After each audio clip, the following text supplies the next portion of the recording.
Hey guys! Yo, yo, yo, yo, yo, yo, yo! And that's what ended my rap career. So today I was tagged by my friend Chrissy to do one of those first tag videos. I mean, everybody else is doing them, right? And if there's one thing I'm good at, it's hopping on the bandwagon. So if you want to check out my friend Chrissy's channel, the link will be in the description, probably the first link. So it seems that everybody who has done one of these tag videos has gone off a certain specific list of firsts that they're supposed to talk about, and that's boring to me. So I went to Twitter and Facebook and I asked you guys what firsts I should talk about. And like always, I got a giant jumbled list of nonsense. Some things that I haven't even done before, so I haven't had a first. But thankfully, I was able to pick out a few things that made sense. I've only ever done one tag video before, and it's been a long time, so I should probably make the same jokes that I made last time, but better. Ugh, I got tagged! Ah, depth of field. Ugh, you can't even read it. Okay, does anybody remember tag body spray? It was the smell of bankruptcy. Oh, is that tag body spray I smell, or did you just go out of business? Baby. Okay, I don't know if I've talked about this before, but it was grade 10, I was 15. Can we get a photo of 15-year-old Matt G real quick? Oh yeah, there he is. Damn. So it was grade 10, and after many, many, many years of just being really unappealing to girls, I walk into grade 10 math and I have to duck, because women are just throwing their panties at me. And the first time we hung out, she invited me to her friend's house, and I knew it was going down.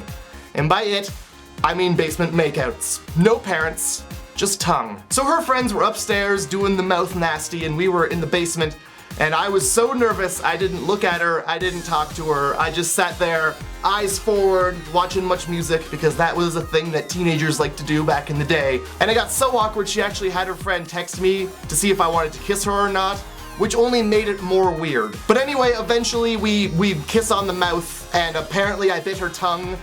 I don't remember that, but apparently that's just what she told everybody, and it was really awkward, and the whole time, they were playing Wake Me Up When September Ends by Green Day on the TV, and I will never hear that song the same way again. Baby. I took my lady to the finest establishment in all of my Bumblescum hillbilly town. We sat on the corner downtown, like all the cool kids did, and we just hung out, and it was pretty cool, I guess. Baby. I don't know if they mean being in it, because that's not happened, that hasn't been a first yet. And I said, no, I didn't mean yet, as in it's going to happen. It's not happened. It's never gonna happen. So there are like 3 experiences that come to mind, and I don't know which came first and which one was actually worse. I used to live in like a housing complex, and once a year they would put a dumpster out in the parking lot and pretty much say, hey, if you got some shit you don't want, better throw it out. No judgment. And one day my friend jumps into the dumpster and returns with a gigantic box of pornography. Just oodles and oodles of nipples and titties. So we take off across the street into the woods, and we stash them in a hole in a tree. If you're ever wondering, you know, when you're walking through the woods and you find little bits of pornography everywhere, it's not the porno fairy, it was me and my friend. So the next experience that comes to mind was I was at my dad's house and we were moving boxes. And I moved one box, it was up top, and I was very short, very little, and I move it, and just a rain of pornography spews down onto my, like, 10-year-old little self. He quickly gathered up everything like I hadn't seen what those magazines were, but I saw some things I wasn't ready to see. Thanks, Dad. And the other experience that comes to mind was my first time getting the internet to myself at home. My first computer that set up the internet, Windows 98 or something like that, and I go on, and I'm like, well, I got the whole wide world of internet here. What do I want? What do I want to look up? So I type in butt.com, and boom, nudity everywhere. Don't ever go to butt.com because it still exists. So I don't drink that often at all because I've found that intoxicated Matt has a hard time keeping his junk inside his pants. I don't know why, but intoxicated Matt, who we're gonna call Mart from now on, thinks that pulling his dink out is the funniest joke in the whole world. So my first time being drunk was in grade 10, and at the time I was probably the only kid in my, freaking Bumblescum hillbilly hometown that was my age that didn't drink. What happened was I was at my girlfriend's house and she pressured me into drinking a glass and a half of wine because grade 10 Matt was experimental Matt. So I had about a glass and a half of wine, and apparently I told her that I loved her, and I've had a lot to learn about love apparently, but I passed out watching Office Space and then I woke up and got McDonald's. What a fucking incredible story, Matt! Yeah! I was probably about 7. I was out with my friends, we were in the middle of the street, we were doing a race. I was the judge of the race. You know how when you're alone with your friends, you know, you think you can do whatever you want, like you're the coolest kid ever, and you know, you're a badass, you just do whatever? Well, that was me when I was 7. And being the baddest of asses, I decided to announce the winner of the race as such. And the winner of the race is... And it was at that point that I realized my mom was right behind me because she screamed at me, grabbed me, pulled me inside the house, and filled my mouth full of Tabasco sauce. That was my mom's go-to punishment for swear words. My first broken bone, and really my only broken bone, was my pinky, and I broke it playing basketball in I think grade 6. My friend tossed me the ball, and I went to catch it or do basketball stuff at it, and my pinky decided that it needed to touch the back of my wrist.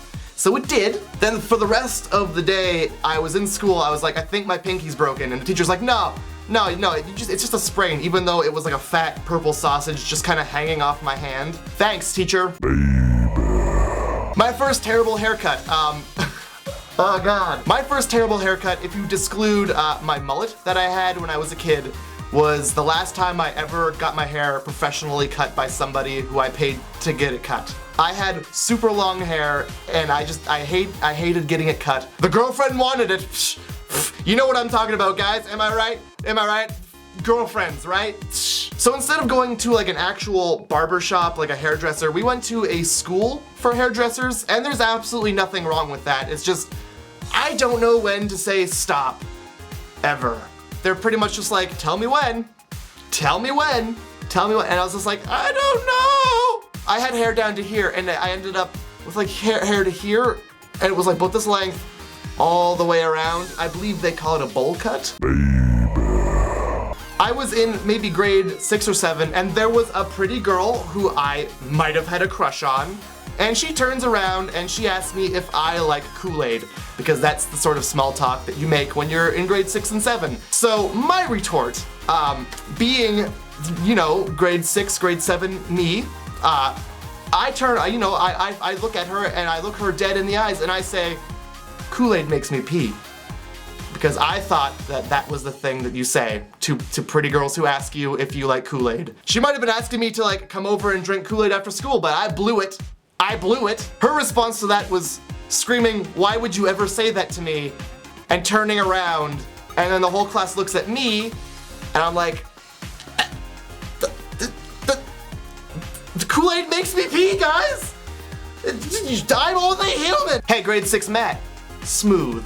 So this has been my first video. I hope you guys have learned a little bit about my extremely awkward life. So because this is a tag video, I guess I will tag somebody to do a video like this. I tag SHIMMYCOCOPUFFSSS because he hasn't done a video in forever. His link is gonna be in the description as well as Chrissy's link, and his Twitter is gonna be there, and I want you guys to go tweet at him and tell him to do a video. So if you're still watching at this point, you should like the video down below. Let's see how many likes we can get. Lately we've been getting up to like 6,000 likes, and that blows my freaking mind. You guys are incredible, and I'm gonna go cry in the corner because all the memories and the feels, and I will see you guys on Friday.